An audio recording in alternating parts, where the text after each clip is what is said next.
Both goes back to the OTE arena, man. We're making history tonight. It's the OTE finals, first ever. We got the Juggernauts over at Team OTE. We got the Twins playing against each other. Amanda and Nassar Thompson, man, I couldn't be more excited.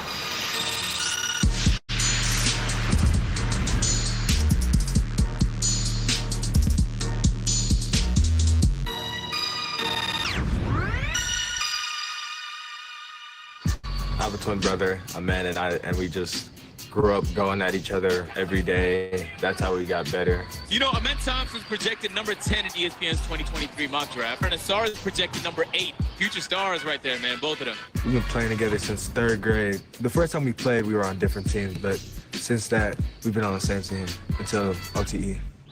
Even though we didn't get drafted to the same team, we still are really close. It's fun to play him. You know, I just want to beat him. I want the show that he's little bro.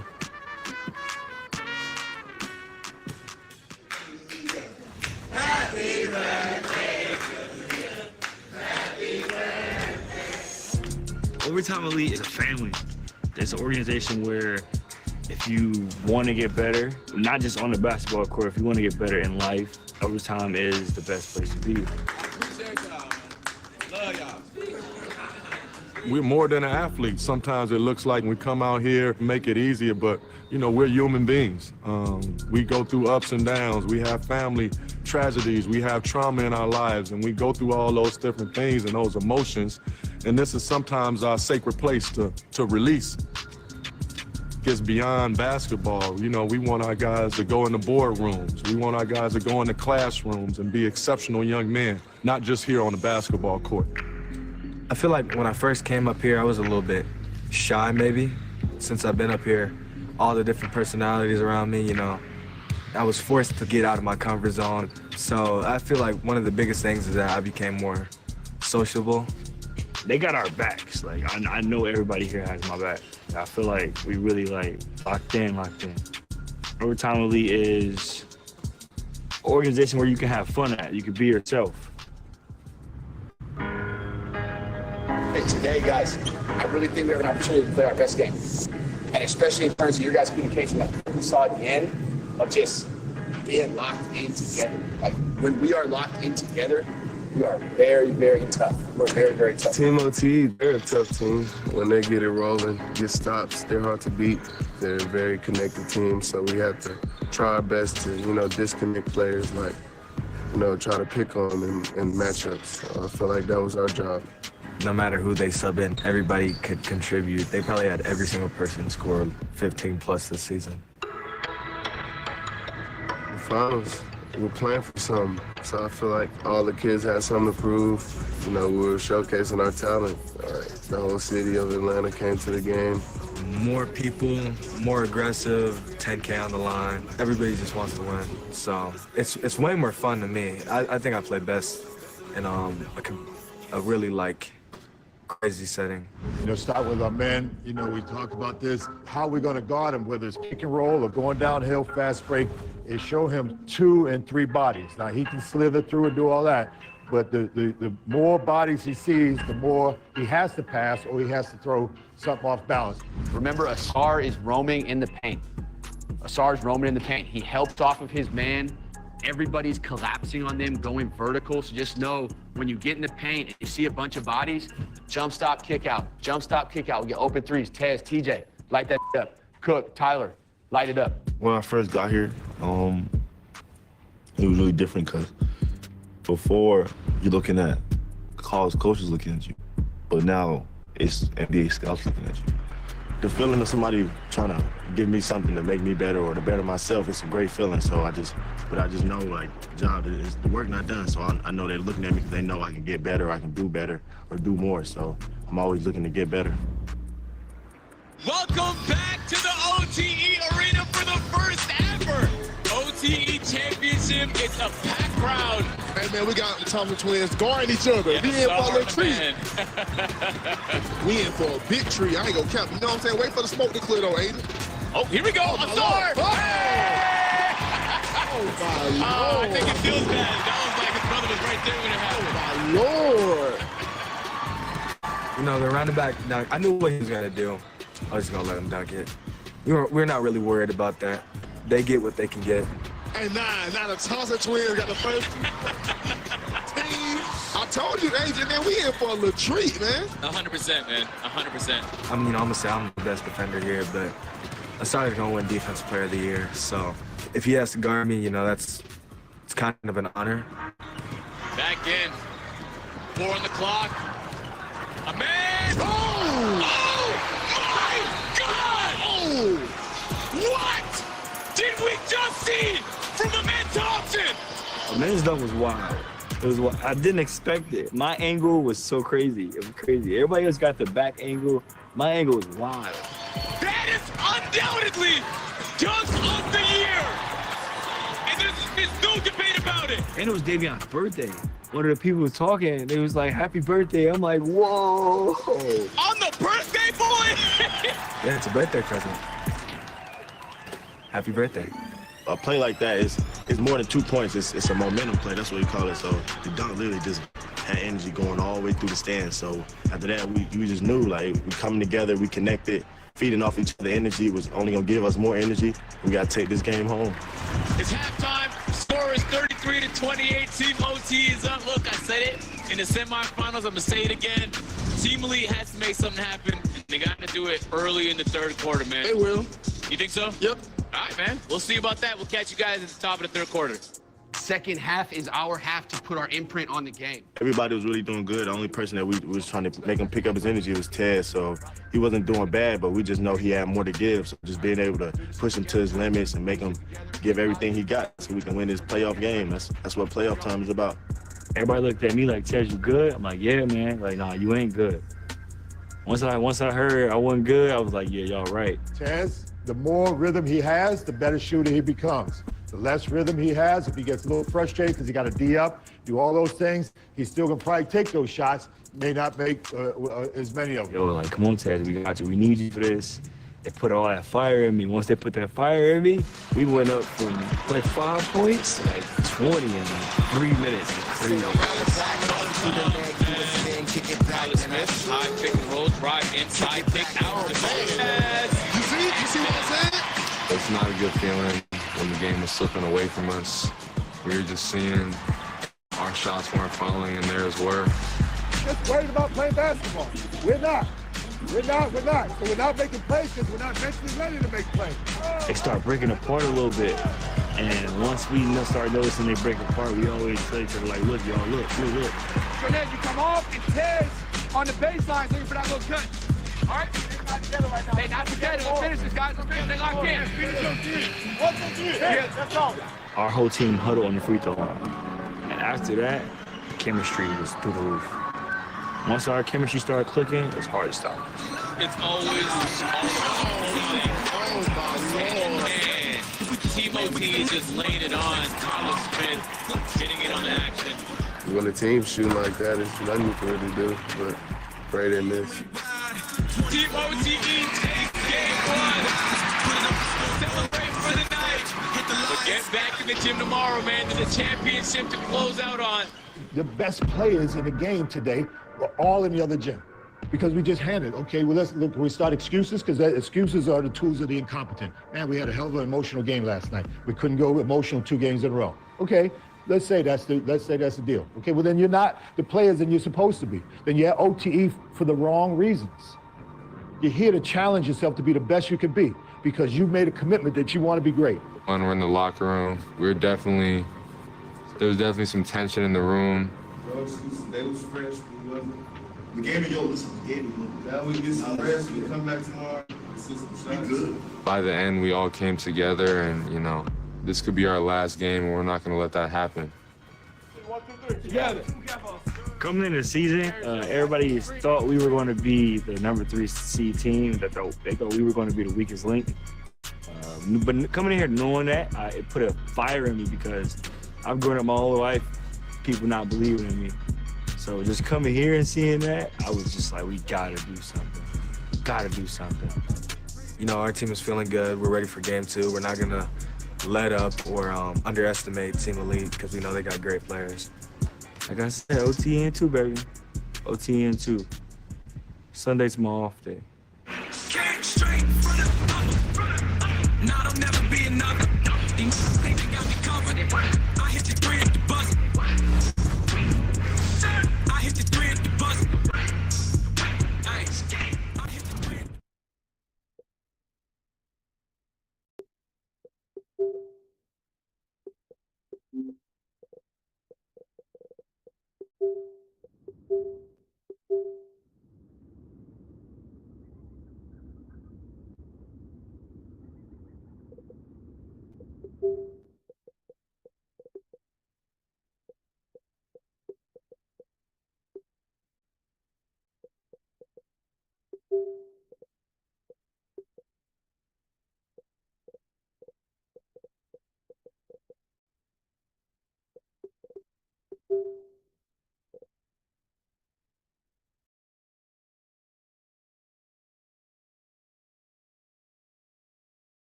Hey everybody, we're the Foo Fighters. Welcome to the after party in Horizon Venues.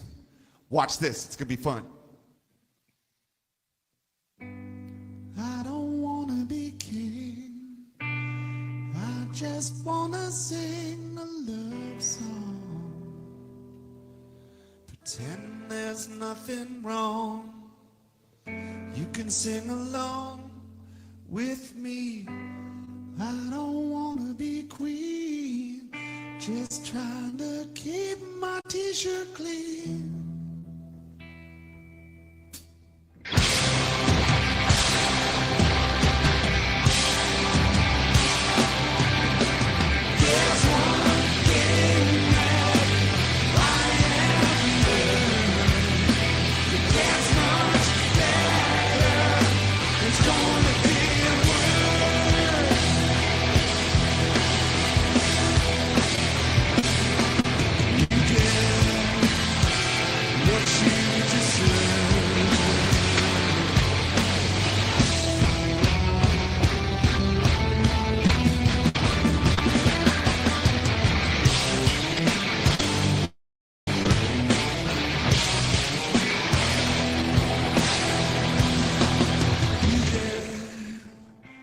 What you deserve. Fingernails are pretty, fingernails are good. She said all they ever wanted was a market. There's to be a secret, we can keep it good. Even all we ever wanted had to buy it there. This is the code to our mind. That's resignation. This is the code to our fingernails are pretty. Fingernails are good. She's in all forever.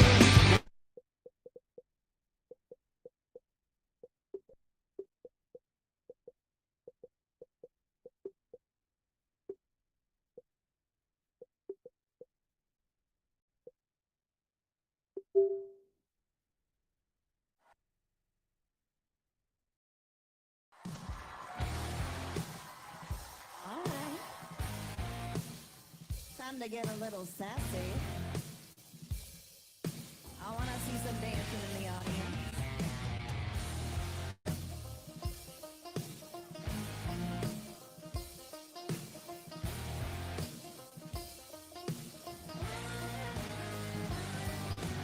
Last night I got served a little bit too much of that poison, baby. Last night I did things I'm not proud of, and I got a little crazy. Last night I met a guy on the dance floor, and I let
Hello, friends. My name is Matt Walker, producer on Marvel's Iron Man VR.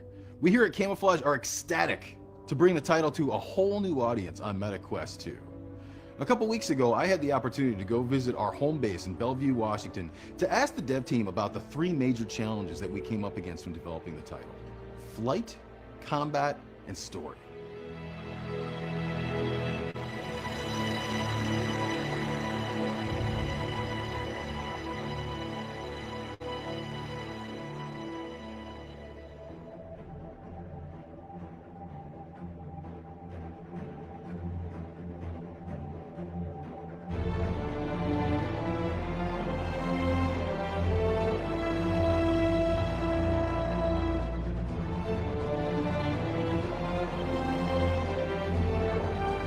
Our studio head had a meeting with Marvel and heard that there might be an opportunity to bring the iconic Iron Man into VR.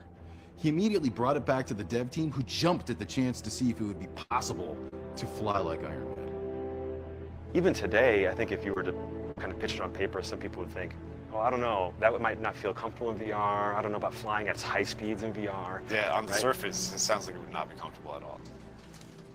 You can literally say there hasn't been a game that did this before. Like, all the tutorials you had to figure out from the start. There wasn't anything you could look at. Like, how did this game teach flying in VR? You had to figure it all out.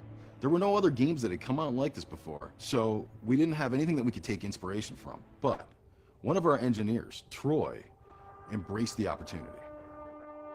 I was like, I really want to see what it feels like to fly as Iron Man.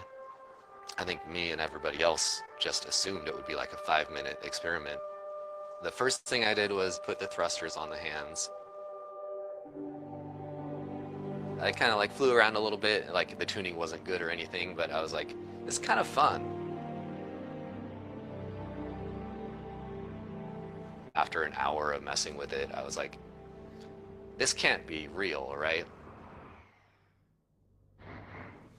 Even then, the flight controls still felt really, really good. And I remember just sitting in this room with him, and we just hung out for hours and just like flew around the city and like did stunts and like saw how fast we could fly.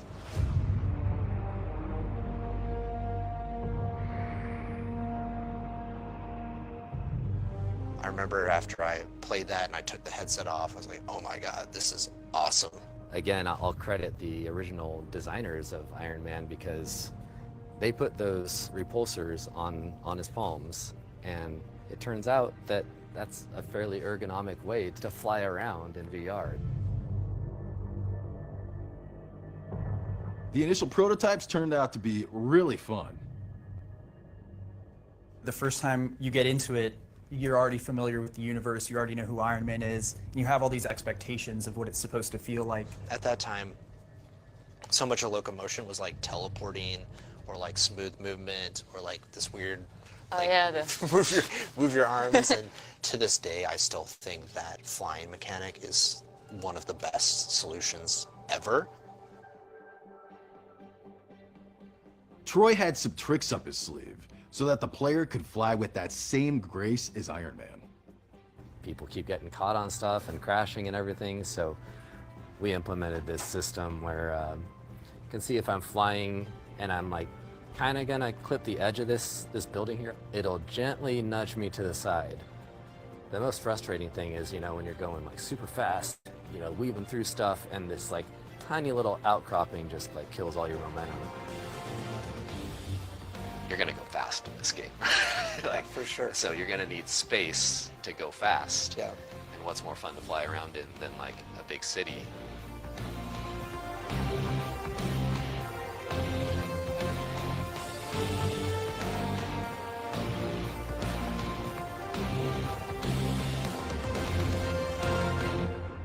My favorite in the game is just when you just take off and you just fly right across the surface of the water. The waves are splashing up in your face and you're like, I am going like 500 miles an hour. This is fantastic. I should go see the tower. Just making those keyholes and tight turns. Just feeling like you're on the verge of splattering. Teaching people how to use their body to play the game has been a big challenge. You've got your repulsors. Stand like Iron Man would. Like, okay, put it down on my sides. Okay, now push the triggers, and then they start flying. Once they started like thinking of themselves as Iron Man, you could see it like starting to click. It's almost like about discovery more than teaching, right? Like, here's a very basic thing. The thrust comes from here. Yeah. Now go have fun with it. Like, figure out what you can do with it. Yeah. Creating that kind of one-to-one connection between like mind, body, and game is where it really starts to come together for me, and where I really start feeling comfortable in VR. I think we just had that again with like, you know, kind of the HUD and the helmet and the thrusters on your hands. It just like fit perfectly. There's never been a game I've played that really makes you feel like you're flying like that, and it was so good from the start. So much tuning's gone into it that it's just a pleasure to fly around, and you really do feel like you're Tony Stark in an Iron Man suit.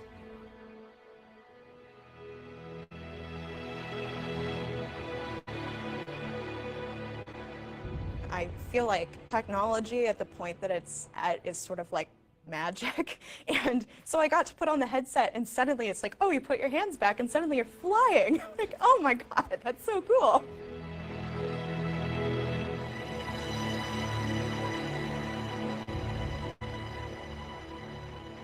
When the team was confident that they had finally figured out flight, that flying as Iron Man was actually fun, a new challenge presented itself.